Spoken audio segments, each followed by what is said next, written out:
आखिर जे एडवांस की form filling में आपको कौन कौन से डॉक्यूमेंट्स की रिक्वायरमेंट है, और जब आप जे एडवांस का फॉर्म भरेंगे तो पहले से किन किन डॉक्यूमेंट्स को आपको अपने पास रख लेना चाहिए। जे एडवांस की फॉर्म फिलिंग का प्रोसेस 20 है।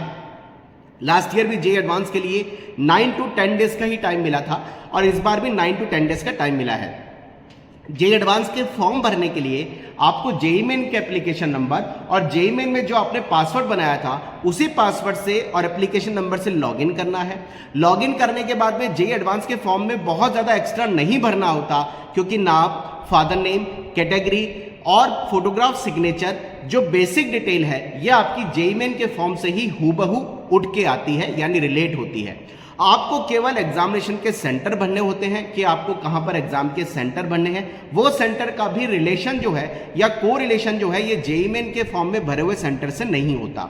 आप कोई भी 4 सेंटर किसी भी इंडिया के किसी भी शहर में ले सकते हैं। वहां ये भी बाउंडेशन नहीं है, बच्चों को दिमाग में कंफ्यूजन है कि बाउंडेशन होगी कि हमने जेईई मेन के जो सेंटर भरे थे जो हमारे एड्रेस से रिलेट हुए थे वही सेंटर हमें जेईई एडवांस के फॉर्म में भरने पड़ेंगे, ऐसा नहीं है। जेईई एडवांस के फॉर्म में आप इंडिया के किसी भी शहर में, हिंदुस्तान के किसी भी शहर में 4 सेंटर हो सकता है, 4 से ज्यादा सेंटर गवर्नमेंट दे, वो तो फॉर्म जब ओपन होगा तब होगा, लेकिन आप इंडिया में कहीं भी सेंटर भर सकते हैं। तो जेईई एडवांस के फॉर्म में केवल सेंटर भरने होते हैं, आपको अपने डॉक्यूमेंट स्कैन करके अपलोड करने होते हैं और फाइनल सबमिट करके जो एग्जामिनेशन की फीस है वो फीस पे करनी होती है।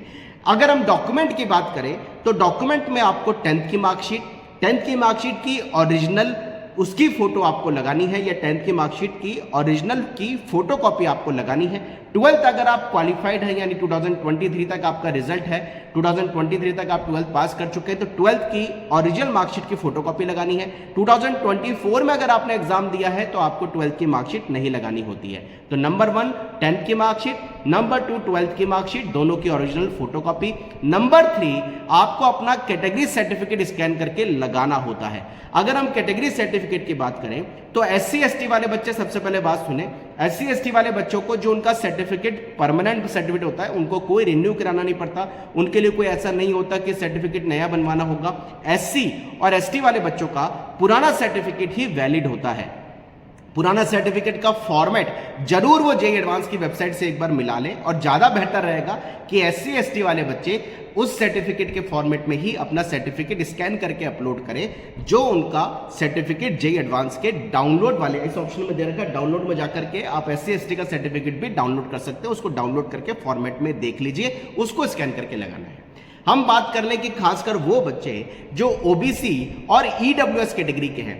OBC वाले बच्चे बहुत ध्यान से मेरी बात समझो, अगर आप OBC की नॉन क्रीमिलियर की सेंट्रल लिस्ट में आते हैं तो आप OBC की कंडीशन को फुलफिल करते हैं और आप OBC नॉन क्रीमी का सर्टिफिकेट स्कैन करके लगाइए।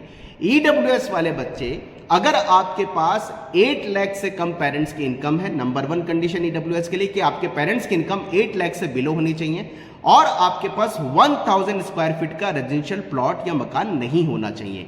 अगर ये दोनों कंडीशन आपकी है तो OBC और EWS वाले बच्चों को 1 अप्रैल 2024 के बाद का सर्टिफिकेट ही स्कैन करके रखना होगा, लगाना होगा। अगर EWS वाले बच्चे कई बार कंफ्यूज होते हैं कि सर हमारा सेंट्रल लिस्ट के हिसाब से होगा क्या, EWS के लिए कोई सेंट्रल लिस्ट वैलिड नहीं होती है। EWS के लिए कोई सेंट्रल लिस्ट का नाम नहीं होता। EWS की केवल 2 कंडीशन है, 8 लाख बिलो उनके फैमिली की इनकम हो और उनके पास 1000 स्क्वायर फीट का मकान ना हो। OBC के लिए होता है कि सेंट्रल लिस्ट में आपका नाम होना चाहिए, अगर आप सेंट्रल लिस्ट में नहीं है तो आप OBC में काउंट नहीं होंगे। तो OBC के लिए होता है सेंट्रल लिस्ट, EWS के लिए कोई सेंट्रल लिस्ट नहीं होता, वो स्टेट का सर्टिफिकेट आपका वैलिड होता है। लेकिन दोनों सर्टिफिकेट आपके 1 अप्रैल 2024 के बाद के ही वैलिड होंगे, क्योंकि जेईई एडवांस का जब फॉर्म भरा जाता है उस फॉर्म में आपको OBC और EWS किस डेट को इश्यू हुआ है उस डेट का आपको मेंशन करना होता है, उस डेट आपको मेंशन करनी पड़ती है और वो 1 अप्रैल 2024 की डेट ही आपको उसमें मेंशन करनी होगी। अब बहुत सारे बच्चे ये बोल रहे हैं कि सर हमारे पास OBC और EWS का सर्टिफिकेट 1 अप्रैल के बाद का नहीं है, तो क्या हम जेईई एडवांस के फॉर्म को नहीं भर पाएंगे? ऐसा नहीं है। जेईई एडवांस के इंफॉर्मेशन बुलेटिन में आपके OBC और EWS के दोनों सर्टिफिकेट के लिए डिक्लेरेशन का फॉर्मेट दिया हुआ है। अगर आपके पास OBC और EWS का सर्टिफिकेट 1 अप्रैल 2024 के बाद का नहीं है, तो इंफॉर्मेशन बुलेटिन में ओबीसी और ईडब्ल्यूएस का जो डिक्लेरेशन दे रखा है उस डिक्लेरेशन का प्रिंट आप निकालिए, फोटोग्राफ लगा के सिग्नेचर करके डिटेल फिल करिए, उसको आप ओबीसी और ईडब्ल्यूएस के सर्टिफिकेट की जगह स्कैन करके अपलोड कर सकते हैं। और उसमें मेंशन है कि अभी हमारे पास ओबीसी और ईडब्ल्यूएस का सर्टिफिकेट 1 अप्रैल के बाद का नहीं है।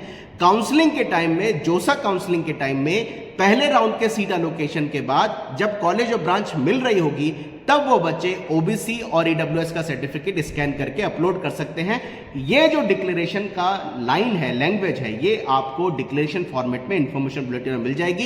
इसलिए अगर आपके पास ओबीसी और ईडब्ल्यूएस का सर्टिफिकेट 1 अप्रैल के बाद का नहीं है, आप ये डिक्लेरेशन लगाइए, डिक्लेरेशन लगा करके आप फॉर्म को कंप्लीट कर सकते हैं। आपको काउंसलिंग में पहले राउंड के अलॉटमेंट के बाद जब आपको डॉक्यूमेंट देना होगा तब तक का टाइम आपको बहुत आराम से मिल जाएगा, आपकी कोई कैटेगरी कैंसिल नहीं होगी। तो बच्चों, अगर आपको ये लग रहा है कि यार अभी तो मेरा जेईई एडवांस का एग्जाम आने वाला है, मैं पढ़ाई कर रहा हूं, मेहनत कर रहा हूं, मेरे पास ओबीसी ईडब्ल्यूएस का सर्टिफिकेट 1 अप्रैल के बाद का बनाने का नहीं है, तो परेशान नहीं होना। मैंने पहले भी एक वीडियो में बात बोली थी, आप आराम से फॉर्म में डिक्लेरेशन लगाइए, डिक्लेरेशन लगा करके आपको काउंसलिंग में पहले राउंड के अलॉटमेंट तक, जो कि आपका 26 जून से करीबन 30 जून तक का होगा या 1 जुलाई तक का टाइम आपको आराम से मिल जाएगा। आप तब आराम से अपने फॉर्म में सर्टिफिकेट को काउंसलिंग के टाइम में दे सकते हैं। अभी डिक्लेरेशन लगा के अपने फॉर्म को भरिए। तो आपके जेईई एडवांस की फॉर्म फिलिंग में 10th और 12th की ओरिजिनल मार्कशीट की फोटोकॉपी, अगर 12th आप 2023 में क्वालिफाई है तो लगाइए, 2024 में है तो उसको नहीं लगाना। और कैटेगरी सर्टिफिकेट जो SC ST वाले उनका परमानेंट सर्टिफिकेट चलेगा, फॉर्मेट चेक कर लीजिए। और ओबीसी ईडब्ल्यूएस का 1 अप्रैल 2024 के बाद का सर्टिफिकेट ही लगाना है। केवल यही डॉक्यूमेंट आपको चाहिए, इसके अलावा कोई डॉक्यूमेंट आपको फॉर्म फिलिंग के ड्यूरेशन में नहीं चाहिए होता है। तो यार इन सब चीज़ों का आपको ध्यान रखना है और आराम से अपने फॉर्म को भरिए।